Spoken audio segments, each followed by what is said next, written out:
Despite China's modest economic growth forecast, the communist regime will spend 7.1% more on defense this year, reaching a total of $229 billion. That's according to figures released on Saturday, and an expert says the real number may be even higher. $229 billion. That's almost one-third of U.S. defense spending, and 9 times that of its neighbor Taiwan. Su Ziyun, a department head at Taiwan's Institute for National Defense and Security Research, says for Beijing, the expansion of its military power is the highest priority. According to my personal research, China's military spending has doubled since Xi Jinping came to power in 2012.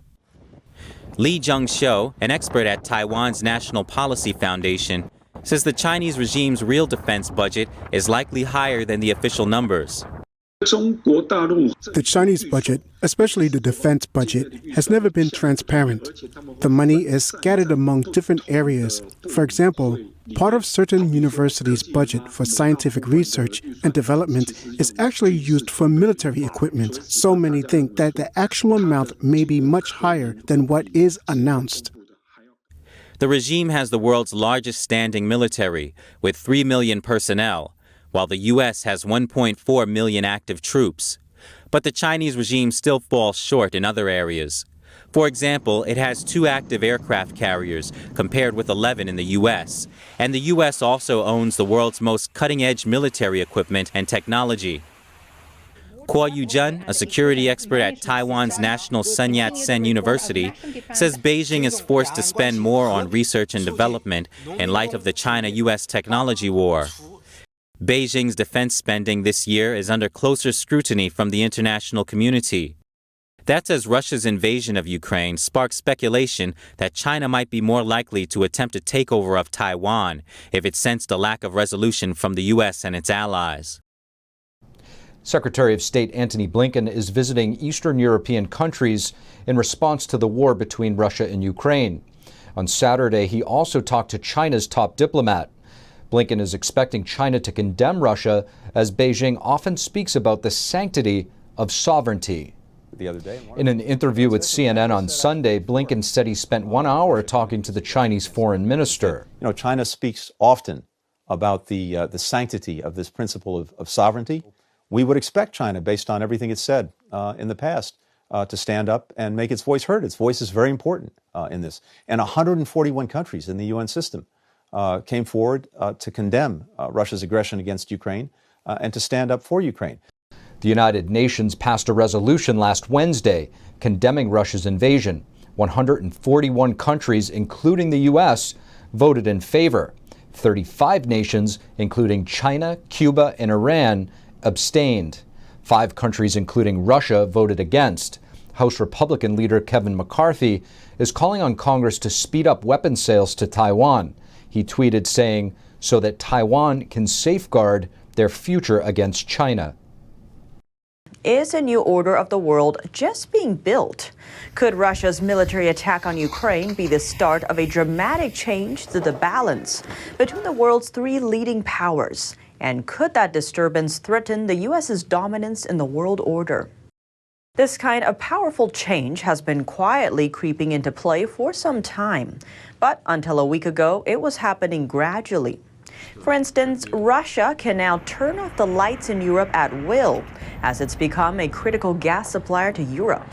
Likewise, China could cause a mass personal protective equipment or PPE shortage across the entire Western world amid the pandemic, because China is the globe's manufacturing powerhouse and the second most powerful economy in the world.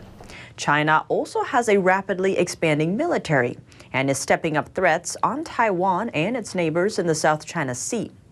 And on top of that, Russia and China have built a partnership, though it's largely based on shared interests instead of values. An interesting history, but they really fill each other's gaps like a puzzle piece, right? Demographically, space, tech, cyber, natural resources.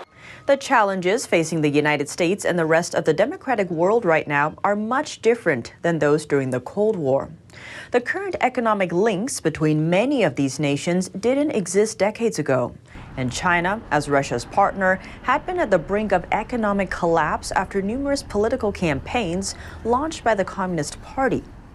Only in the 80s did China start to thrive.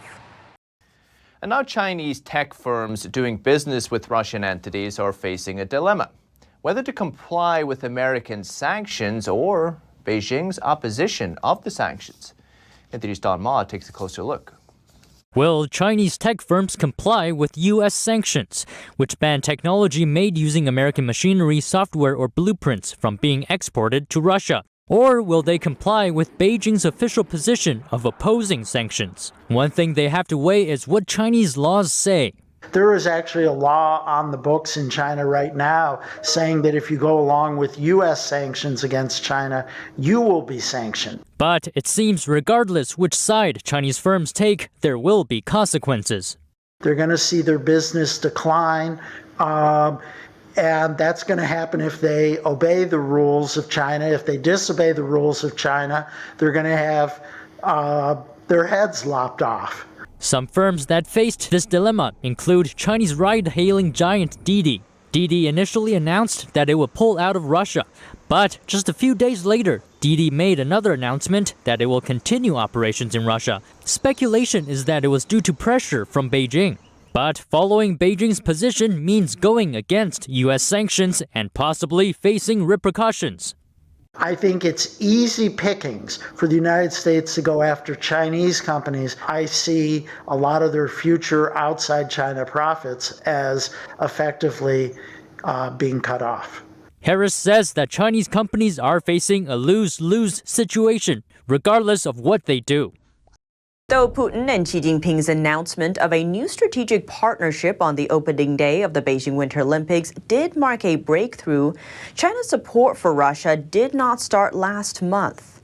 The two have long worked together to skirt or reduce the effects of potential sanctions from the U.S. and its allies. That includes strengthening trade relations, gradually reducing reliance on U.S. dollars, and attempting to build an alternative financial system.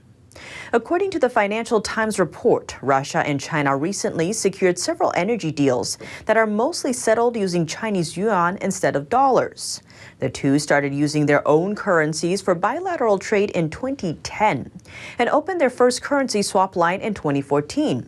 Since then, the portion of trade settled through yuan between the two countries rose from 3.1% in 2014 to 17.5% in 2020. Yuan was used to settle 28% of Chinese exports to Russia in the first half of 2021, compared to 2% in 2013. Russia also increased the weight of Chinese yuan in their foreign currency reserves from 0.1% in 2017 to 13.1% as of June 2021.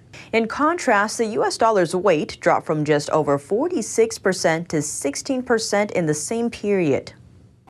Federal agencies have arrested a California-based military contractor for allegedly sending technology to China.